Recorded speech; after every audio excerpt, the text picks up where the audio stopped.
I literally always forget what I say the previous time. I think I just like said random crap every single time, but that's fine. It's fine. It's fine.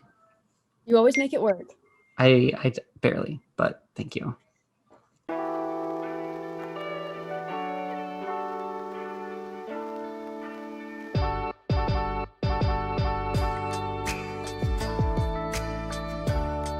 Welcome back to the Sapphic Writers podcast. This is episode 5. We are talking about representation. Sapphic Writers is a group of Sapphic people, which can be women, it can be non-binary people, it can be a lot of people who are, well, I guess we've been trying to define this word a lot lately, but, or at least Jess has in a blog post, but that's a whole different topic. If you're Sapphic, that means you're probably attracted to women, or you include non-binary people in your attraction, or at the very least, probably just not men. But it gets much more nuanced on that, and we're not going to do any more. At Sapphic Writers, we provide a space for people to talk about writing of all kinds in the Sapphic way, poetry, prose, everything that involves written words. And we have lots of cool spaces and events, and we do a lot of cool stuff. And now it's podcast time. So I'm going to start by introducing myself. I'm Madelyn. I use she, her pronouns. I write things, and those things include a lot of gay people. And that's all you need to know. And I am going to ask Cherry. Well, I guess everybody knows your name because I said it. But what are your pronouns? What do you do at Sapphic Writers? You gave it away. I can't believe that. Sorry, spoilers. Cherry is named Cherry. Plot twist, I'm not actually named Cherry. Well, that's true, but it's what it says on Zoom, so we're going to stick with Cherry. Yeah. What are your pronouns? What's your role at Sapphic Writers? And what is your favorite mask that you have to prevent getting COVID-19? Oh, I like this silly question. This question's going to date this episode a lot. So I use she, her pronouns. My role at Sapphic Writers is just the resident nuisance, pretty much. Everyone's laughing, no one's disagreeing. Yeah, no one disagrees. Exactly. No. Thanks for the solidarity. I help with like zine stuff, and then usually I'm the one doing interviews because I'm the one that will happily stay up really late to do interviews in awkward time zones, as we have discovered. An important role we've discovered, you said. Yeah, exactly. Everybody else is in bed by like 9 o'clock and I don't go to bed until 4 a.m, so and thank you for that. It's my service. My favorite mask, I do have a lesbian plague. I do have a lesbian flag mask that I wear to work to be like subtly gay around all the. Is that subtle?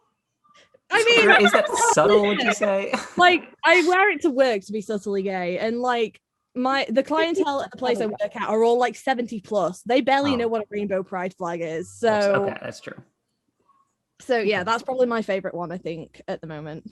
Nice. Okay. Emrys, same questions. Pronouns, role, favorite mask. Hi, yes. My pronouns are they, them. I'm the producer at Sapphic Writers, which means I do a hell of a lot of the boring stuff. But it all comes back around, so that's cool. And my favorite mask is this like pink take on a rainbow. And it matched my hair in the summer when I had this like pink rainbow. So that looked pretty cool, meshed together. So that's my favorite mask. Nice, I like that. Jess, you know what to do. Yes. I'm Jess. I use they, them pronouns. I am the community and communications organizer at Sapphic Writers. And I am pretty boring. I stick with the same mask like literally every time and just wash it regularly. It's pink. And it's from like, you know how moms sometimes like when they're middle-aged sell like, you know, they have like those parties where they sell candles or they sell like kitchen utensils out of their home. Yeah, so my mom has like the pyramid schemes. My mom is obviously one, and she does like cleaning supplies that don't use chemicals and stuff. So that's where I got mine, and so the whole family has them. We all match. Yeah, that's my mask. Nice, I like that. Okay, Julia. Hi, I use she, her pronouns. I am the community coordinator here at Sapphic Writers.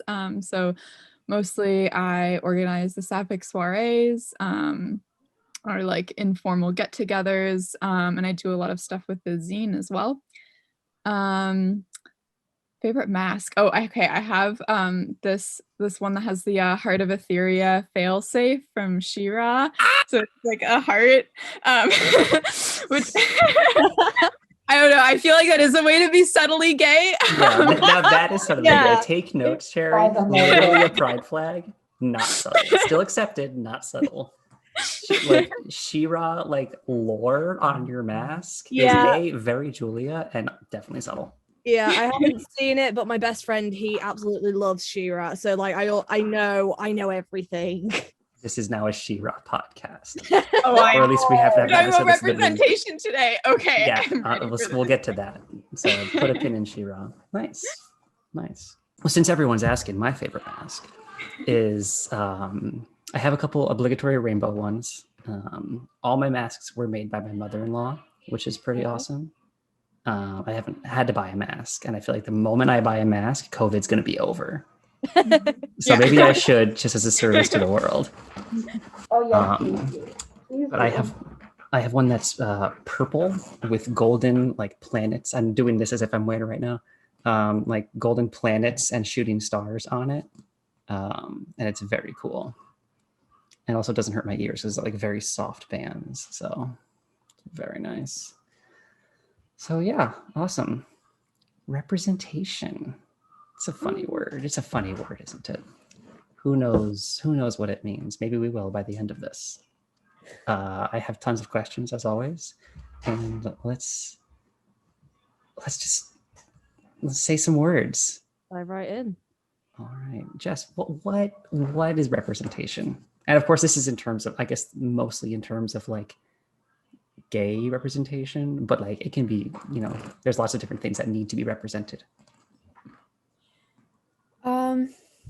Well, this is quite the topic, isn't it? I did write my thesis in college about queer representation in film.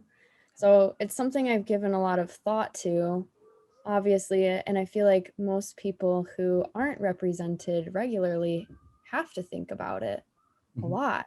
I mean, I'm sure you guys are all quite familiar with just being bored when you're not represented. Like I watch something and if there's not Sapphic people on it, I really don't have any interest in watching it. Same with reading. Like I literally couldn't be bothered. So I mean, it's important not only because like the rest of the world needs to know we exist, but like I will literally not pay attention if I'm not represented. I feel that so strongly. I only watch stuff with gay people in it. Yeah. It's people recommend stuff to me and I'm like, cool. Oh, like, oh, hey, you watch Falcon and the Winter Soldier? And I'm like, are they lesbians? That's what I thought. Listen, Brendan. Bucky Barnes and Steve Rogers, Captain America, they're in love and no one can tell me otherwise. Probably. But they are. So as soon as they have lesbians in Falcon and the Winter Soldier, Disney Plus, buying it right there. Yeah, and the only way that Marvel got me was, Captain Marvel. You can totally see Captain Marvel is so the one superhero movie I have gone to see in the last there we go. Okay, but also she's not gay that we know of. That we know of. Okay, all right. Let's dive right in. Is that representation? We can dive into this specifically. This is now a Captain. Screw She-Ra. Captain Marvel podcast. Is that representation, Jess? Yeah, I actually have a lot to say about this because I remember when I was doing my thesis, one of the other kids in my class was writing their thesis on queering cinema. And I thought a lot of what they had to say was important. Like we're taking different narratives. I mean, the same, like not back to Frozen, but back to Frozen. That's queering cinema, right? Mm-hmm. So obviously, like we're picking up on queer-coded narratives of all kind and making it our own because it applies. But the way it was presented, particularly with this kid's thesis, I was like, it's almost like they're arguing that it's not even necessary to provide representation because we're going to queer it anyway, regardless of whether it's like overt or not, So To answer your question, I don't have a good answer. Like, I have a problem with it not being obvious, but I mean, Elsa still works for me. You know what I mean?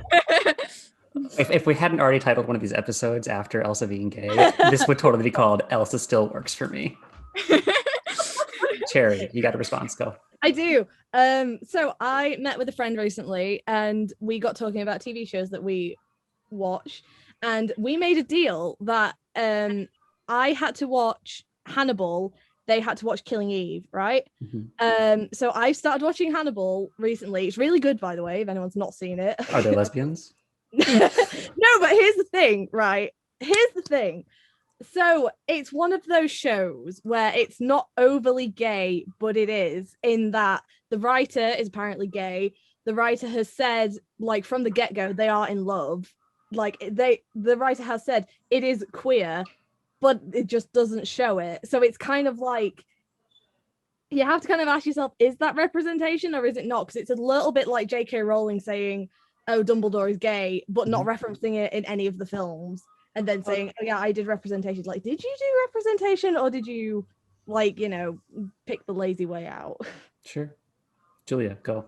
Yeah, okay. I also have a lot of feelings about this. Because, like, okay, not to bring it back to Frozen again, but like, it's like kind of like what like Jess was saying, like, we, like, right now it's like really fun and cool for us to like talk about how Elsa is obviously a lesbian, because like obviously Elsa's a lesbian.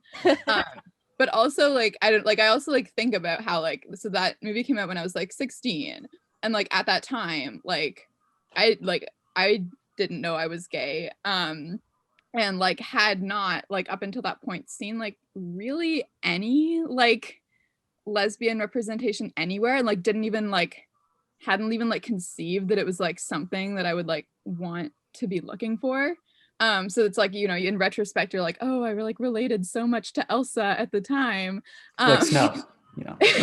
Yeah, That's because important. I don't like the snow. You live in Canada, so Yeah, I guess I assumed. So yeah, it's this like Jess was saying, I don't know, and I'm also like going into like doing English masters, so I like read a lot of, I don't know, like the like queer theory and like academia, which talks a lot about like this whole idea of like queering XYZ. It's like the title of like every paper. And it gets to a point where you're like, are you even talking about like actual gay people? Like, I can't even tell anymore. And I think like when that starts to happen, that starts to be a problem, where you're like, okay, but like when I was like 10, 12, 15, like 20, I like also needed to see actual lesbians like fully represented as themselves, not this like, you know, maybe like Captain Marvel version. So yeah, that's my like thoughts on that. That gave me a question I really want to ask, but also, Emrys, you've been quiet and your camera's off, so I don't know if you're raising your hand. Do you have anything to add here? Yeah, I just think there's a lot to say about like creating our own representation defiantly when it's not there explicitly for us. And I think that can be simultaneously amazing and beautiful, and shows like resilience in lesbian communities or whatever communities we're talking about. But at the same time, it's heartbreaking because it should be there already.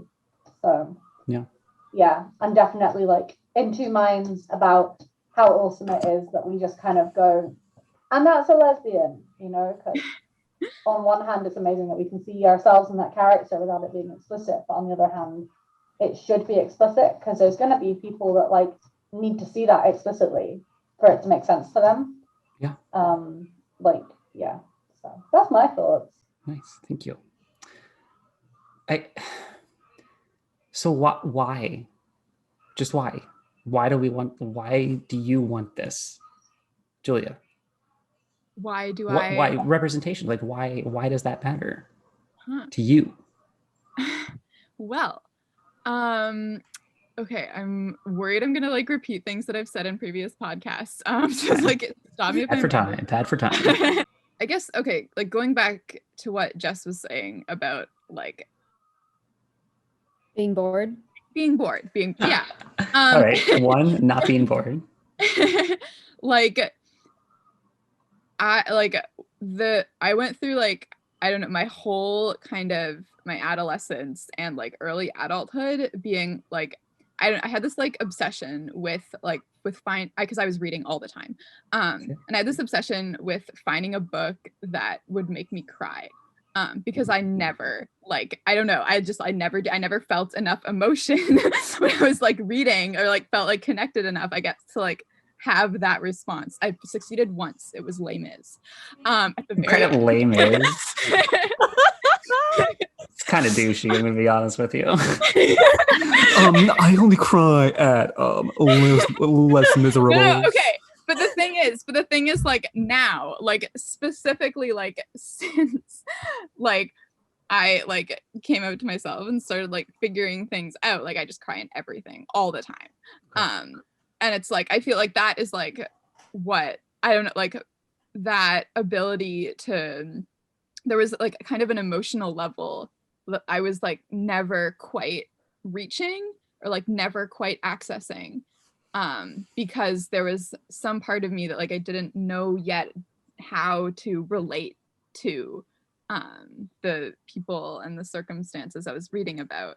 And like once that clicked, then it's like then I can you know, even like relate to like some like heterosexual things here and there. And like feel like those feel, because it's like, because you like know how to kind of, you're you're like emotionally like developed and open, and like that like kind of like development is really important. And I think like, and so like being able from a young age to like see yourself and like make those connections is incredibly important. I like that. That was like kind of beautiful. Like, like you didn't like even know. I don't know. I think the part where you said you can like relate to hetero stuff after having something that like you actually felt connected to. I think that's really cool. Yeah, well, it was like, and I think we talked about this in like the podcast on like romance, where I this was like part of this whole phase where I was like, I don't like any romance. Romance is stupid. I just want books about like dragons and adventures, which I still do.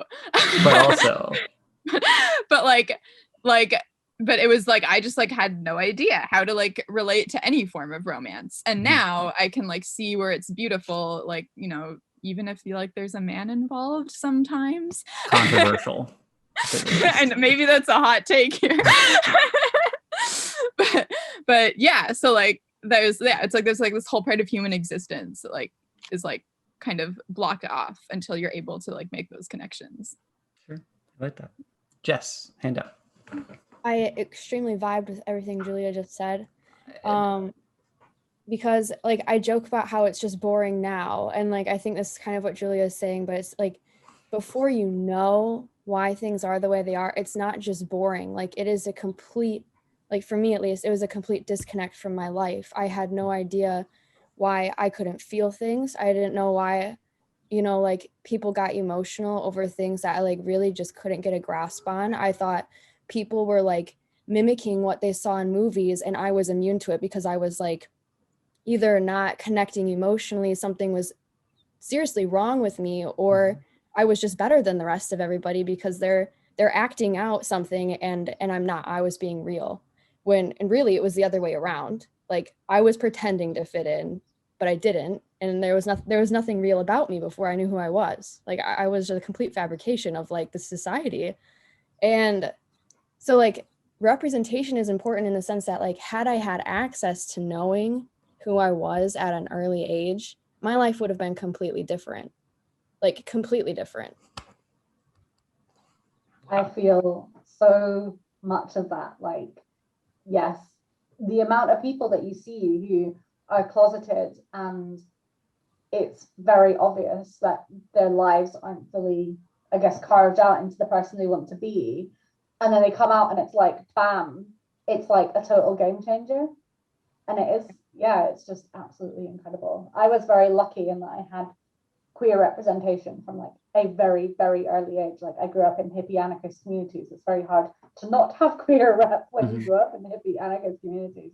But I still remember like the year before I came out when I was 11. So when I was 10, I remember just like still pretending to fancy boys and still like all of this and not being authentic. And it's like it's a total change when you admit it to yourself and admit it to others and have that representation fully around you. Yeah, and I like particularly remember like when I was first like questioning all of that, I remember feeling like kind of disappointed in myself for not knowing, because like I live in a very conservative rural area and it's like not the best place to be, but my parents were always very like obviously not homophobic. And so it was like, it really like, even so I like lived with an immediate family who were like not bad people to be out to at all. And still took me years to make that connection because I wasn't seeing myself on TV and I couldn't find anything where I existed in books. Like it really was about like what I saw from the world, not just like in my home. Yeah. I think this ties in really nicely with I'm just gonna geek out a little bit, but like Please. when I insist. when we talk about like child development, right? It's not just about like who's around them immediately. It's not just about their parents or, you know, their like parents' friends. It's about like the people that they see at school, like the media, the politics. And even if you have like super, super accepting parents who are going to love you unconditionally, if the world around you is not kind, then it's going to be difficult. Like it's just, it's going to be, because it all has a huge influence on your entire development, everything about you, whether you like it or not. So yeah, I think my mum really tried to shield us from the media because, well, she's a hippie anarchist, but even that wasn't really enough, and I still felt that shame, and I can't imagine what it would have been like living in a more, you know, rural environment or a more conservative environment. I think it would have probably been really hard. Yeah, definitely. Yeah. Julia, I saw a hand.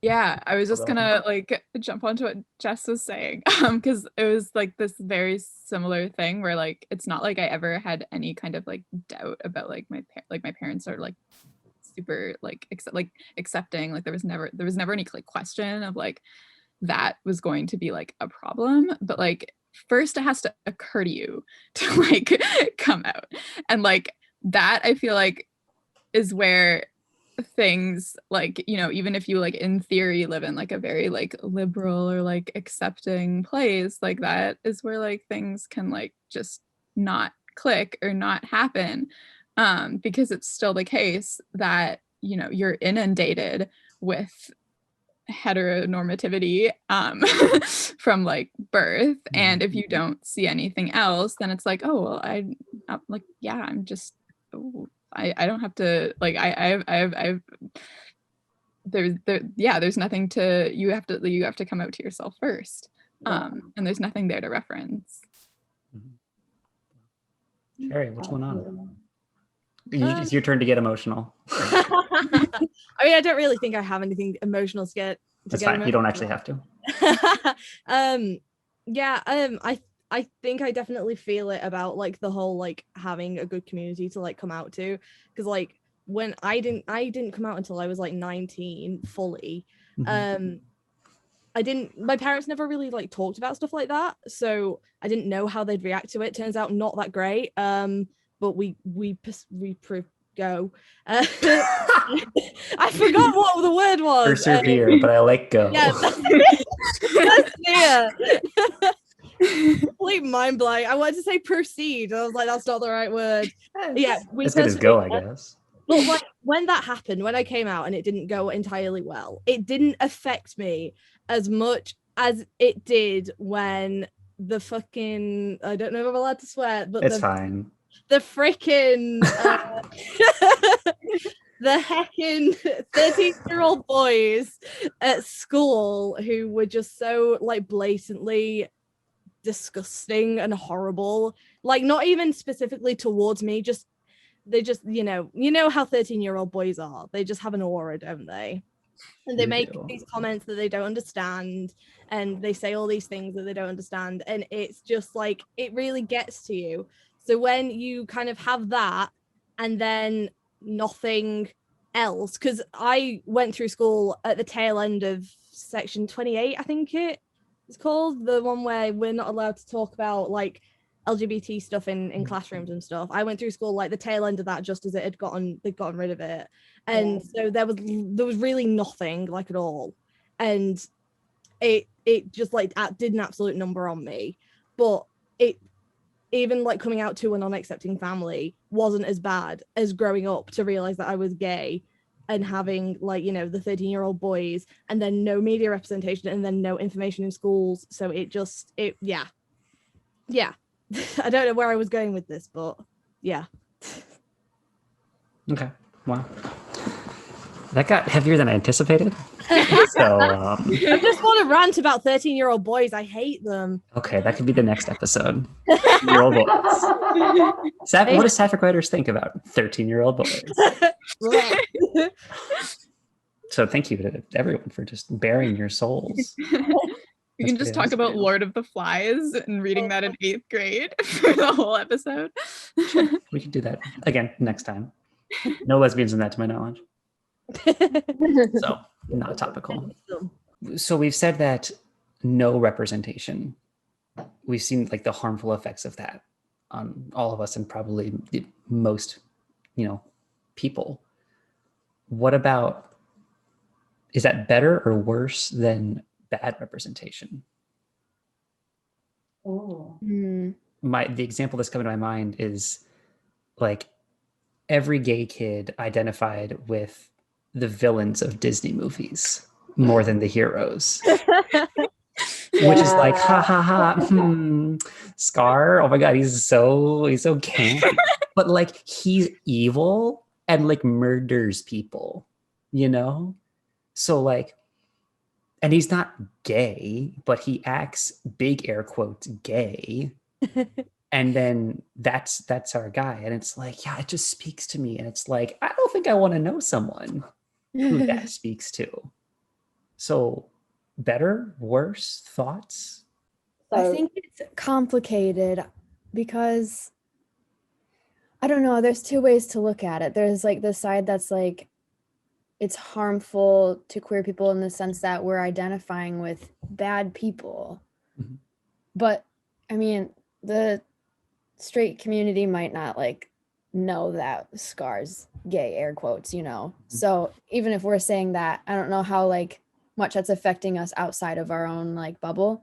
Mm-hmm. But then there's also like the bad representation that's like actually bad, and straight people can see it, and it like worsens how we're viewed by outside of ourselves, and like that's bad too. So I don't know. I don't know if that's better or worse. It might be worse. I don't know.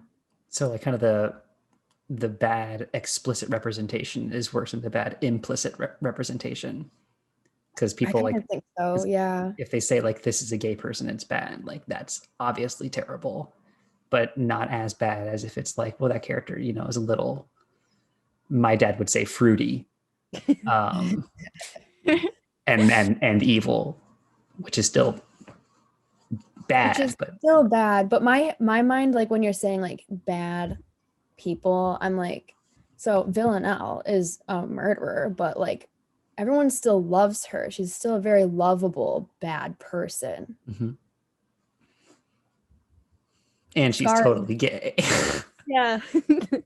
Yeah, and she is actually gay. So, but I don't really consider that bad representation just because queer people are identifying with the murderer. Mm-hmm.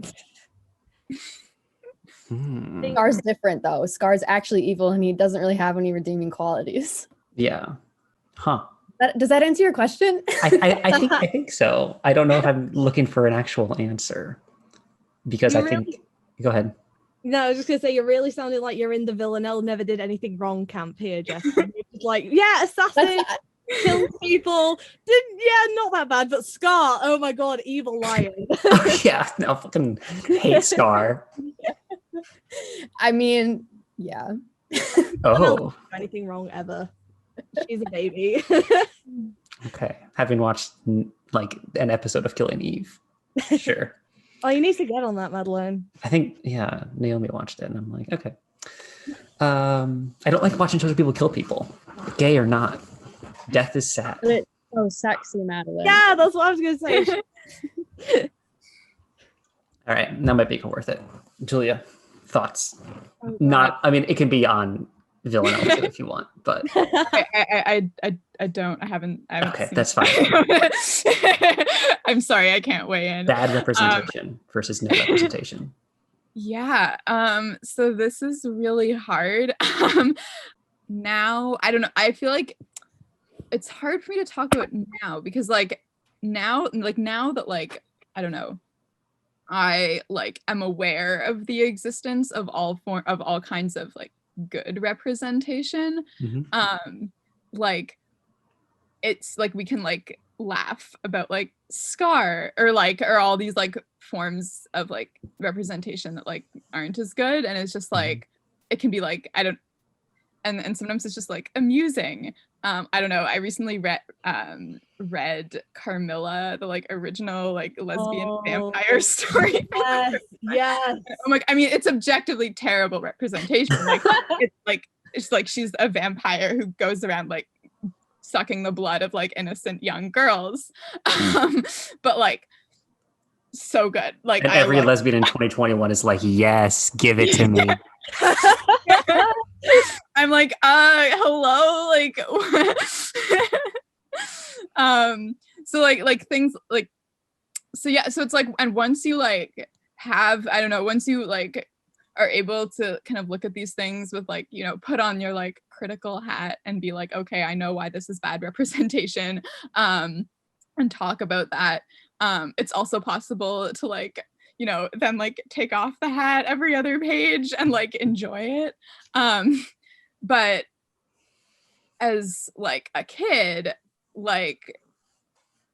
that, I don't know, that has when you can't kind of make those distinctions, and you don't know why you identify with this person over this person, I think that that can be pretty damaging. And I honestly, I don't know if I can answer this question about whether it's better to not be represented at all. My instinct is that bad representation is the existence of bad representation is one step better than nothing, not to give any credit to the authors or creators of bad representation, but just because sometimes that's what you see, and even if you then have to undo internalized homophobia for years, at least you can work on that because you've seen something. But yeah, that's hard, and I don't know, I don't have a good answer. Okay, Emrys, we get a hand. Yeah. So I think I'm of the opinion that bad rep is worse, because if there's no rep, you feel ashamed and you feel confused and you feel upset and you don't know what's going on. But if there's bad rep, you have all that, and the people around you are consuming media that tells them that people like you are not good people, and then it becomes this thing of makes coming out so much harder because people are just filled with all these stereotypes, and sometimes more damaging than just stereotypes, real hurtful stuff that really weighs down on us. So I think, yeah, for that reason, I think it's more damaging because of the impact that it has on people's beliefs around queer people, if that makes sense. Sure. And then that has a knock-on effect of queer folk themselves. Yeah, that's kind of my thoughts. A lot of I'm just kind of thinking about the UK right now and how it's always been pretty transphobic here. But watching the rise of TERFs has made it go from no rep with some bad media to newspapers covered with the worst transphobic stuff you could possibly imagine, and how that's impacted like me as a non-binary person and my trans friends and the community. I think that bad rep is worse. Yeah, I think that's my kind of take on it. Okay, that's a very valid point. I think there's definitely an argument for it being just straight up worse. Jess, I think I might disagree. Not that that isn't all bad. Obviously that is. I see. But I think maybe in the long run, not on like an individual and like present. Sorry, there was cars.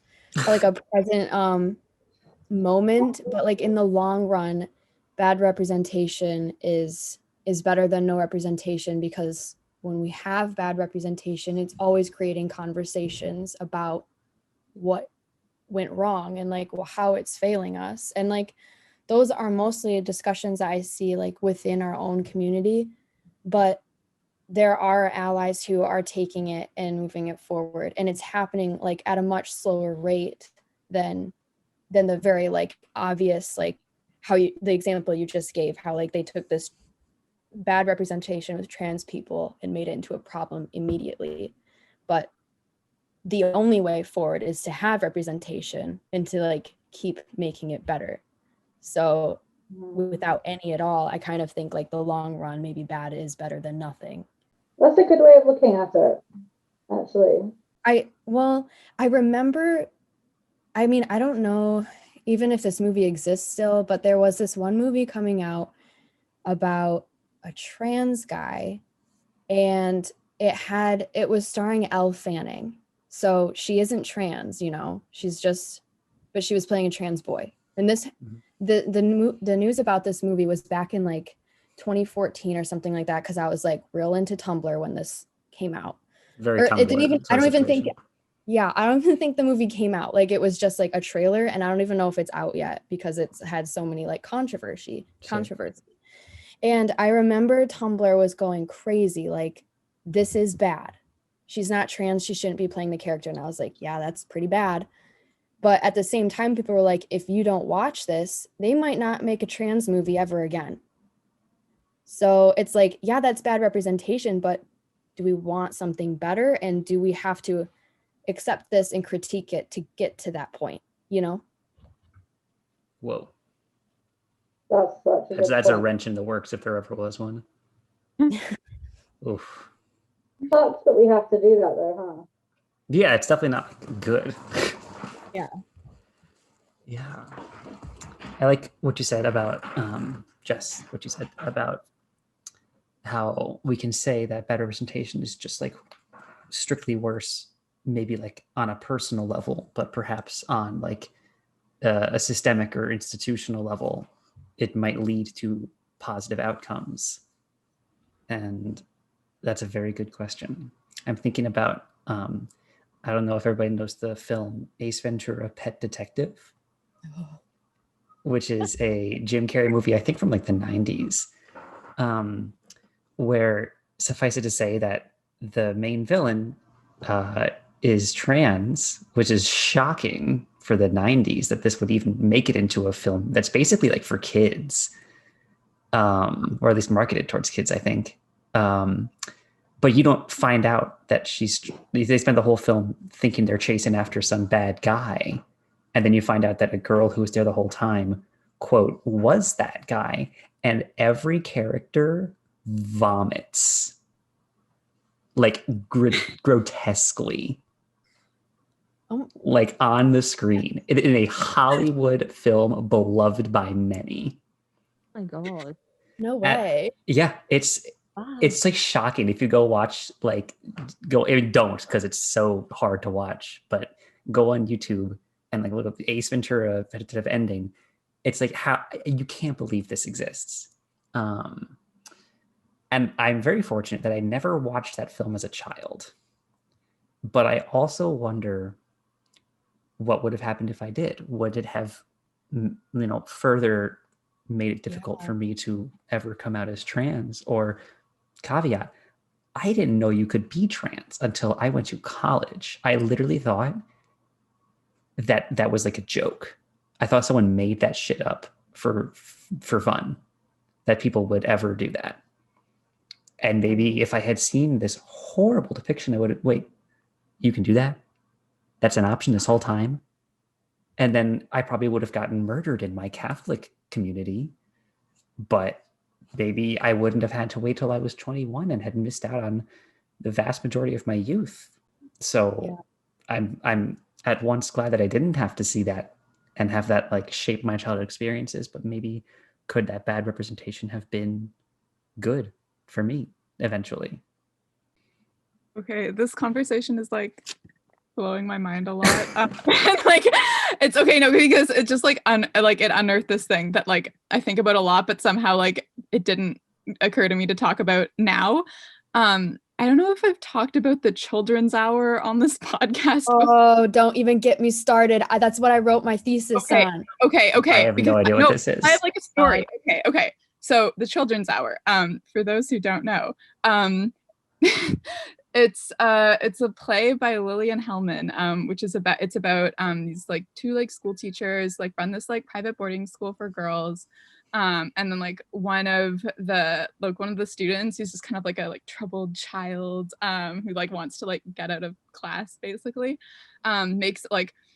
makes up this story supposedly to her grandmother about how her teachers are like having a lesbian affair. And like the kind of like so like, you know, the school gets shut down, huge like, you know, horrible fallout. And then like the like tragedy that like comes out of it is that like like one of them like realizes that like she actually like did have feelings for the other one that she had like never like fully like made had never fully like reached the conscious level. And like that was how like she found out. And then like she like kills herself at the end. Man. Oh, Yeah. that's traumatic. It's horrible. Okay, there's a movie with Audrey Hepburn, which I would like only recommend because it's like Audrey Hepburn. But it's like big like lesbian tragedy hours. And like but the thing is like I think a lot. Okay, I was in like theater as a kid. I was in a production of the Children's Hour. I was as like as the kid who like makes up the story. And it just like there was like, and it was this like super weird thing where like we do this like whole production and like everyone and like never, and I to this day like I don't know to what extent this is like me just like blocking things out or to what extent this was like the people around me, but like it never like actually occurred to me to like think about like the fact that like one of them was actually a lesbian. Like it was pure like it like everything in like that like reached my consciousness was purely like, oh my god, like this kid like making up this horrible story about her teachers and like, you know, isn't it awful that they live in like a homophobic like society, but there is no sense of like that like the like actual kind of tragedy of the movie, which is that like one of them actually was and like, oh, I forget where I was going with this in terms of representation. But it's like, yeah, like I feel like a lot of like representation that we get, it's like it stays, it's like kind of like designed to like stay on that level. Like where like you very clearly aren't on their side. Yeah. First, it's like, you know, as soon as like she figures out like that she's a lesbian, she has to die. It's like the like absolute like epitome of like the like bury your gaze trope. But like to the and like so it's like that, and that's the case I think of like, oh, like I was like fully in, like I didn't just watch the movie, like I was like in this play. You were complicit. And like never did it cross my mind to like this never like there was no like a period. I was like 11, 12, like there was like there was no like it didn't spark any kind of like inner dialogue that like led to like me figuring anything out. So I guess like yeah, it's like sometimes like a lot of the time, like bad representation is like just bad because it like is specifically designed to like not make you have those like moments because you're like so clearly you're so clearly like not intended to like relate to those characters. Like you are supposed to be like one of the kids at the boarding school or like the not lesbian one whose life has been ruined by a lie. um yeah, if that, I'm sorry, that was like a super long-winded, I was like figuring that out as I was talking. So yeah, it's like, and so on the one hand, it's like, I like went and rewatched the Children's Hour movie recently because like I wanted to, like now that, you know, now that I'm not trying to like figure myself out, it's like, I can like, you know, do that, we can like have the discussions around like representation and like why it's bad and all of that. That is interesting for you to bring up because like, to look at it and not know how it affected you, even though you were such like a really integrated into it, especially because the movie, I'm not sure about the play or if the Children's Hour was like taken from a different script or something, because I mean, I did the research years ago, but the movie was designed to kill off the lesbian to reinforce Crime and Punishment for being a lesbian. Like that is the only reason she died. And they recreated this play, or they recreated the movie off of the play later on after like the Hays Code kind of dissipated, and decided to make it an affair instead of like lesbianism. So like one of them, the one who died in the original, was a man, and at the end of that movie, nobody died. It was a happy ending, you know, like I mean, the characters they're literally designed to teach society that being a lesbian, you know, you deserve to die if that's how you're going to be. And to hear you like say, I mean, because I did the research after I knew, so you like lived it and you're like, yeah, no, that's what it was. Wow. Oh my god. Yeah, no, I okay. don't want to watch this. Fully, I don't know. I'm just like, I'm thinking about this now because like there's like a whole scene where it's like she has to like tell her grandmother what she's seen, but there's no like script for that. Like you're just whispering. So my director's like, okay, like you can't like do fake whispers. Like you have to make something up and just like say it. So I'm trying to like imagine what it would look like to like walk in. And no like did not reach the consciousness. Wow. I mean, yeah, and that was an interesting thing about the movie too, because like the whole thing is about being a lesbian, but they don't actually say that. You don't actually know that that's what it's about, you know. Lots of yearning. To watch. It's like, and you can't put your finger on it, like why it just feels so weird. And it's because like the lesbian like literally just like cannot exist, like by definition. And as soon as like you might have to like name that, it's like, oh, obviously she dies. Mm-hmm. Wow. This is mind-blowing. Anyone else have something on no representation versus bad representation? Cool. I would say let's try to keep this one lighter, but it's definitely not going to be so far with this podcast. Let's, you know, new trauma.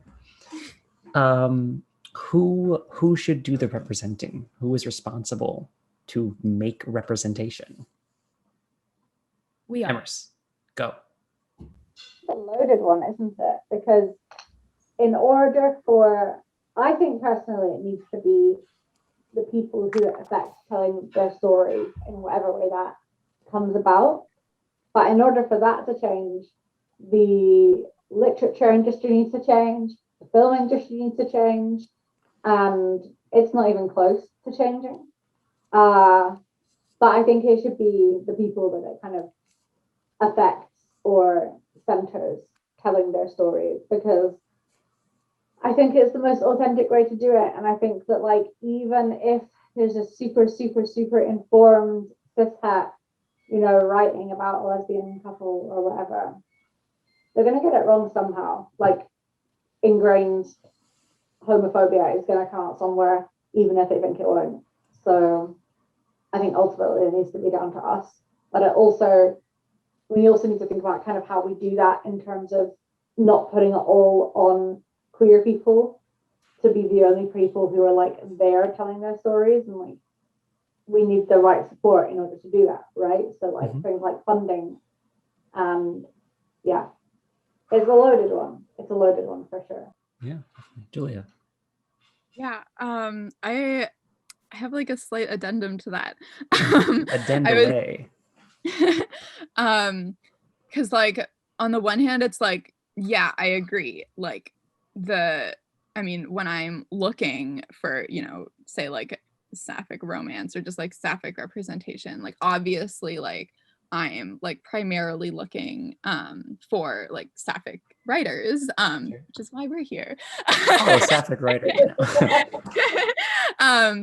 Like because I know that like, they're like the ones who I can like trust to like not like screw it up horribly for the most part. But on the other hand, like, I mean, like, so like obviously, there are like writers working from, every possible like position, like, and straight people are still writing things. Unfortunately. We're We're working on it, I promise. Outnumber them. But like broadly, like I think like as kind of writers, like it also like just is our responsibility to like work to like have good representation regardless of whether like we're part of like the like we share all the same identities as the people that we are creating. Like as like a white writer, for example, like it's like part of like my responsibility is like thinking about like how like like racism has like is like going to like impact like the work that I do, and to try to like unlearn and like unlearn those things and like prevent that from like seeping into my writing, and like creating good not have like creating representation for like characters of color, like even if that's not like the focus like of my work, because like otherwise like what, all my characters are white lesbians. So it's a like hard balance to find, I agree. yeah. I've been thinking about this, like one thing that I've been thinking about a lot is like you can like I feel like I've read books by like straight authors, or at least authors who like I think are straight as far as I know, that like do a good job of, okay, let me back this up. Like you can tell like, a lot of the time, maybe like 90% of the time when you're reading like just like general mainstream literature, like when someone is like writing from kind of a completely just like unexamined heteronormative framework. Like I don't know, I ranted about Dune last time. I could rant about lots of fantasy books. Like it's super obvious. And then like sometimes but there, it's also like possible to like, say like a straight writer whose like focus isn't like, creating lesbian like characters, or like sapphic representation, but who's also like clearly like done some of the work of not writing from that like just assumed heteronormative framework. So like I'm thinking all my references are all going to be fantasy books. I'm sorry. And totally fine. Like I read a book recently-ish called The Thinking Woman's Guide to Real Magic by Emily Corey Barker. Like the main character's like straight. Pretty sure the writer's straight. But like there's no like sapphic romance or anything like that. But like there's a like pretty like interesting and like well done like lesbian character who's kind of like who's like clearly like not portrayed as like the other in the children's hour. Like she's like meant to like exist as like a full person who like the readers can relate to. Sure. And and throughout the book as you're reading it, it's like you can tell when like you can tell that the writer is like yeah, she's like writing about someone who's straight, but like isn't just kind of like presuming like heterosexuality for like kind of like across the board. Mhm. And I feel like that at a minimum is like every writer's responsibility. And that like doesn't just apply to like sapphic representation, but like for everything, it's like we have the responsibility to like think about how like the dominant frameworks have like impacted how we see the world, and to like try to like work against that, because otherwise we're only writing characters who look just like us. Mhm. And that's also boring. Yeah, I definitely agree. Emrys, you had a hand up first. Yeah, I completely agree, Julia. I think there's some like super important and powerful things in there. I once read that someone I once read someone who said that it's important to write as diversified as possible, but you shouldn't try to make a main character something you're not. So because you won't have the correct voice, you won't have that authentic voice, but you should like continue to make sure that those other characters are represented in other ways, which I thought was interesting because I agree to a point, but I also worry about like the gay best friend stereotype or whatever. And I'm curious, given like your answer to this question, like what you think of that. Oh, could I like Go ahead and respond to that? Yeah. Because I feel okay, I've heard something that's like very similar to that I think captures that sentiment in like a much more useful way, which is that like, yeah, you should be like trying to kind of create as like your kind of diverse like set of characters as possible, but not try in your writing to like centrally kind of be writing like about an experience, or like about like core identity that like you don't have personal experience with. So it's like, if you're like as like a white writer, like creating like black characters and characters of color, and like doing the work to like do those characters well, but not trying to like write a book like about being black, because like slavery or something. Yeah. Sure. Or where it's like that's like where it's like your point, because there's no reason. And I think this like more broadly, like I always try to think about when I write like why I should be the one to like tell this story, and like and like and it generally like, if there's no answer to that, like if it's like, oh, if you're like just like a white writer writing another story about like about being black, for like you don't need to be the one to tell that story. It doesn't matter like how good of a like plot idea you have, like that you just don't need to be that person. That doesn't even mean that you can't like write a book with like a black main character. It's just like that you need to like be able to like explain to yourself like why you specifically are like bringing something to this storytelling, and if you're trying to write just like about an identity that you aren't, and that's it, then like at that point it's like you're probably not bringing anything that's like needed to this conversation. Absolutely. I feel like that was like actual advice. Like if someone was like, oh, I gotta listen to the Sapphic Writers podcast and hear, how do I do a representation? Some straight person's like, boom, that part. If you're listening, that's the thing. Take notes, baby. Jess, you had a hand up. Well, I don't know if I need to say much else. I think you guys pretty much covered it, but I was gonna say like that I don't think writing queer characters should necessarily be off hands to cis het writers, because they can do it well if they're doing enough research, and they know enough about like what they're doing, and as long as like Julia was saying that it's not about the identity, then it can most certainly, I think that they can be main characters. And like, not to bring it back to Killing Eve, but the books. Bring it back to Killing Eve. The books were written by as far as I know, cis straight man, and the characters in the book are both queer. And actually, in the third book, there's a non-binary character who uses they them pronouns. Yeah, that's true. So and it was all done well. Like I read all 3 books and liked them all. I didn't think like I can tell a man wrote this, like this is bad. So I mean, I think it's like Julia and Emrys said, as long as it's written well and researched well, it can be done. Definitely.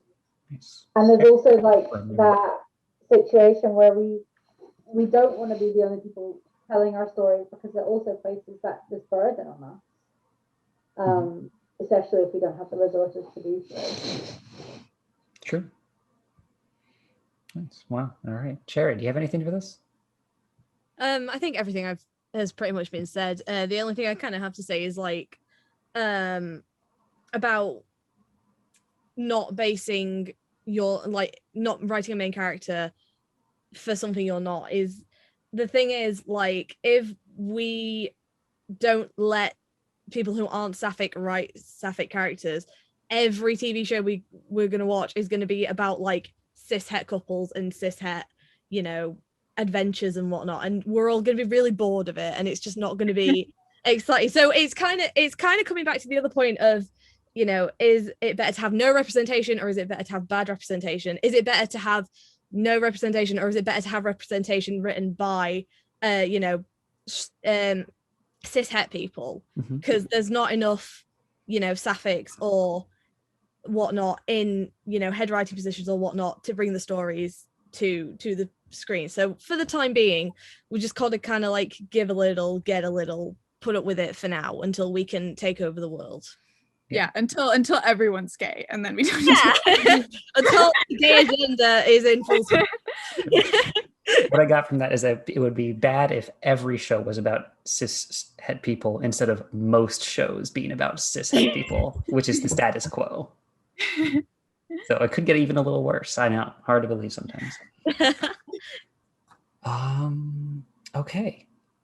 All right. This is maybe this one. We'll see how this works. This is the last question I'm thinking of. Is there such a thing as too much representation or too specific representation? Does anybody have anything besides no to this? I think we should have all the gay all the time. Yeah, I agree. Okay, but what about, do you? Oh, I have a response actually. Please. So my answer is officially no, but I will say, let's go with, so like the L word, right? They're all lesbians except for the token bisexual. I think that's fine. That's normal. We're all friends with each other. I'm not friends with any straight people. Oh God, I can't imagine. Yeah. But if they're all represented the same way, that's when it's the problem. So like my problem with, I mean, I love the L word. Obviously it's a classic, but they all cheat in the L word. So it's like, okay, not all of us do that. And like, I mean, some of us probably, but like, why is every single one of you cheating on your girlfriend? Like, that's crazy. Even in Gen X or Gen Z or Gen Q. Yeah, that's the one. Gen Q, they still had like the new characters cheating. And I'm like, what? So like the specificity, what? Yeah. Of your question of like, what could be too much of one thing, that would be like, I like having all of the lesbians in one place and they're all friends because that's very real. But like, if we're all doing the same thing, that's ridiculous. And when we're all doing one bad thing, that's bad. Bad representation. Okay. Yeah. Yeah. My answer is also no. And every now and then I'm like, should I like read something like not gay? And then I'm like, okay, so like up until like very recently, like basically everything published was like heterosexual entirely. And like, and you know, unless and those books are going to continue to be published and continue to be sold and presumably read. Like there's like the amount of like representation we would have to like even like get to the point where like 5%. Yeah. is it's like it's so like like there's no reason to like worry that we're like creating too much or doing too much. Okay. I don't know. I was watching She-Ra with my mom the other day, and she's like, "Wait, are they like all gay?" Like They're all gay. and it's like, yeah, like that, like we have one world where everyone is like presumed gay until proven bi, and like that's Yeah. I mean, and there's like 0 confirmed heterosexual characters.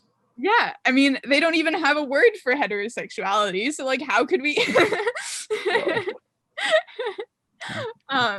and but it's like, like every other like fantasy world for like ever, it's been the case that like everyone is like presumed straight, and like maybe at one point one of them's proven gay. But like that's it. So like I don't know, the number of She-Ras we would have to like balance that out, like we should have like bring this question up like in 5 decades or something. Okay. All right. Episode. I'm not gonna do the math on how many episodes that'll be, but when we're all old and gray, we can reconvene for this. Okay. So here's my potential thing about this. I am nervous all the time that my writing is, especially specifically the representation in my writing, is checklisty. Like I'm just having, here's my trans character, here's my straight gay male character, here's my non-binary character, here's my gay cis female character, here's my Black character, here's my Asian character. And I do try to shake that up, like having just tons of one type of representation, but then I still have a lot of it. It's just like I have my one of this, my one of that, my one of this, my one of that. Is that bad? Jess has a hand up. So I recently, like at the beginning of the year, read this graphic novel called Mooncakes by Wendy Zhu and Suzanne Walker. And it does have like that checklisty feel. So we had like a lesbian, we had a non-binary character. One of them had hearing aids, grew up in a poor area, community, didn't have parents, just like a bunch of like one of everything. Yeah, one of everything. But that didn't make it any less enjoyable for me, you know? So it's like by the end of the book, I was like, wow, they packed in a lot of stuff, you know, with these 100 pages, but still recommended the graphic novel to everybody. I lent it to a friend. I said, here, read this. I posted about it on my blog. I really loved it. Like, I don't think the checklist, you know, is necessarily a bad thing. Okay. Anyone else? Yeah, I definitely like would agree with Jess on that. And like, like for me, like I don't know, for me, I worry about this a lot too. Okay. But I'm not alone. Yeah, I'm like, okay, so here's like the non-binary elf. Here's the other lesbian elf. But like, yeah, like I feel like part of like why it like feels checklisty for us is that like, you know, even though like we want this representation and like we want things that like aren't like the mainstream, we're still like very much like, you know, we still have this like very kind of ingrained sensibility, I guess, from like, you know, having grown up watching so much media that didn't have that feeling because it's like everyone was straight or everyone was white or whatever. So it's like it feels checklisty because we're just so used to watching things where everyone is very much the same. And like, so like, I don't know, what I try to do is like I try to think about like what like have like, you know, the characters like makes sense within their world, like, you know, having like trying to figure out how to phrase this, like I don't like not like, you know, create like adding like checks on checklist boxes just like, I don't know, for the sake of it. But having it like, I don't know, I write a lot of fantasy, so I don't know much about like writing things that like take place in the real world. But like, you know, doing for like fantasy, like putting in like the world building work to like, you know, give all these characters like kind of like vibrant and interesting like backstories and cultures, and like have it kind of make sense that they like would end up in like the same scenario together. And maybe sometimes that means it's like more or less checklisty depending on like whether they're like living in like an isolated community somewhere or whatever. So like I try to think about that, like just having it like kind of make sense in the world. But I don't know, I try not to worry about it too much, because I'm like, I don't know, we've just seen so much stuff that like is the opposite of this, and it's so boring. I don't know, I watched The Godfather for the first time like 2 months ago, and I literally couldn't tell any of the characters apart. Like I was like, maybe this is an interesting movie, but I don't know who's who because it's all the same man. And like at least if it's checklisty, like you could tell your characters apart. I don't know. Godfather, but the lesbian is that I would watch. The God lesbian. That's just bound. Okay. Okay. Cherry. Just kind of coming back to the point Julia made about kind of making sure that each character can have a good backstory. I think that the sort of philosophy that I've adapted is very much, I don't make this character any sort of like minority unless I can do them justice, and unless they're going to have enough of a backstory to be a notable character. So that has kind of ended, the thing I'm working on at the moment, it has ended up with like outweighing more cishet characters than minority characters, but they're all minor characters who you don't see very much, so I'm more comfortable with that kind of happening, whereas the main focus is on, you know, the people of color, it's on the, you know, LGBTQ plus community, and it's not kind of, you know, I don't feel like, I think it's a good way to kind of make sure you're not doing tokenism while also making sure that you're getting your representation in there, and it's not, you know, like checklisty. Sure. Okay, Julia. Okay, this is a complete tangent, but Cherry, what you were saying completely reminded me of like, as like I don't know, like kid and like early teenager, when I was like starting to write, and I would like, all my protagonists were like all women. And I'd be like, okay, I guess I've got to have like a man. So like all the minor characters and all the villains were men. And I was like, and every now and then you're like, wait, do I not have like any like good guys? And then I'd make like a unicorn who's like sometimes a man. I remember the unicorn. Yes, it all comes full circle. Okay.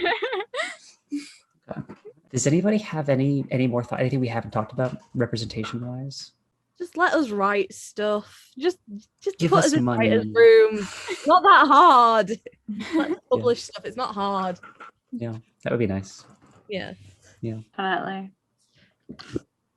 I would like to wrap up by saying, everyone go watch She-Ra, because it is flawless. I still need to go watch Frozen again, just to make sure. Less flawless, but like She-Ra is the thing where you're like, oh my god, if I'd had this as a kid, like don't get me started. She-Ra is practically perfect. There are few things it doesn't do, and it's without a doubt like probably the best thing you can find, especially for children. It's really good. And then if you want an example of what, you know, like tragic lack of representation, I kept thinking, there's no way to fit this in. I just want to say The Legend of Korra. I don't know who here may have watched it. It is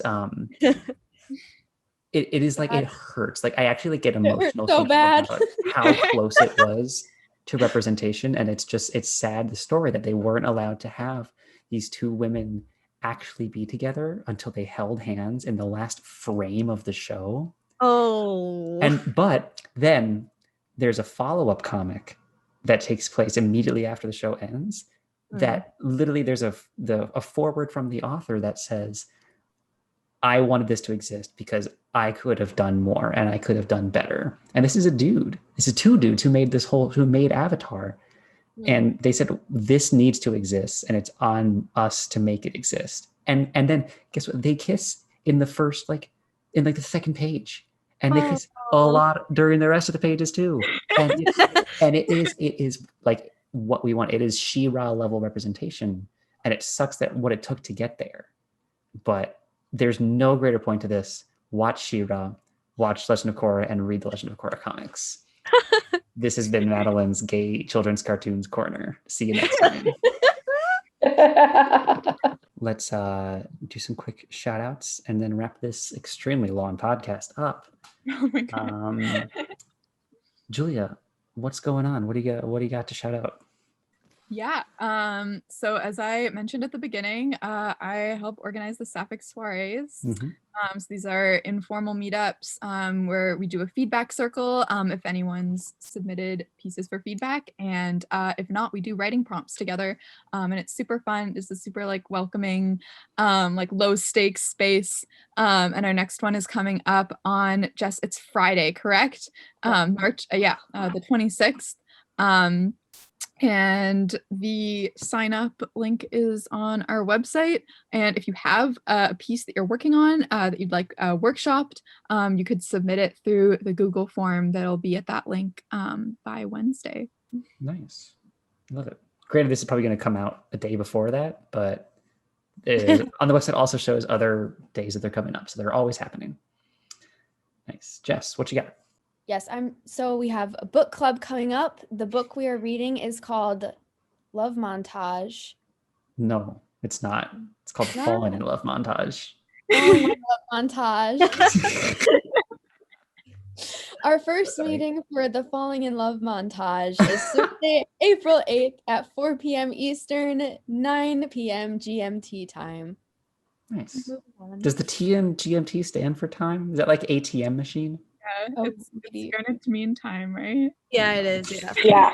It's been a rough so one I for messed up Jess. twice. Let's move on. Okay. Do you want to shout out anything personal, your blog and all that?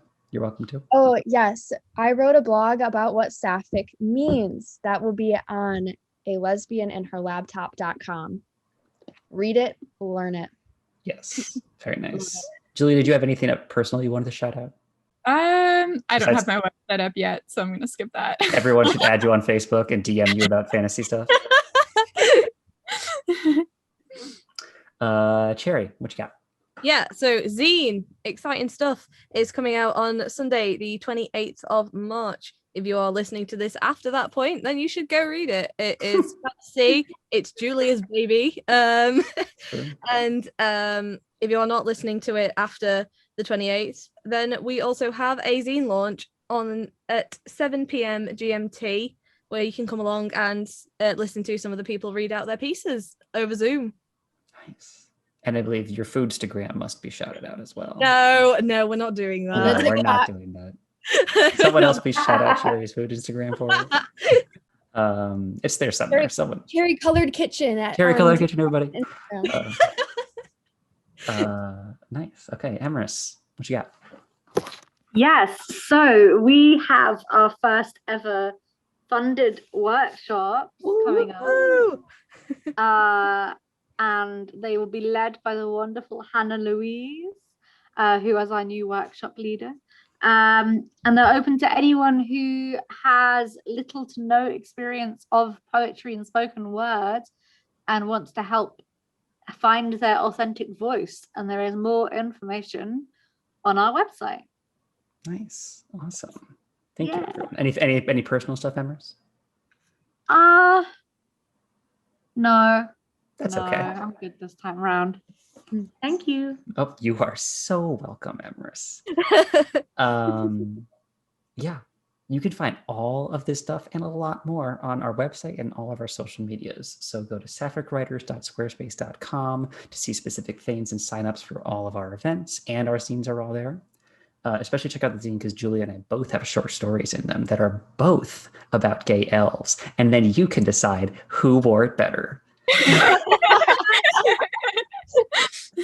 You can also follow us at Sapphic Writers Online on Instagram, at Sapphic Writers on Twitter, Sapphic Writers on Facebook, and the Sapphic Writers community group, I think we're called the Sapphic Writers Community Group, as a Facebook group where tons of our discussions happen too.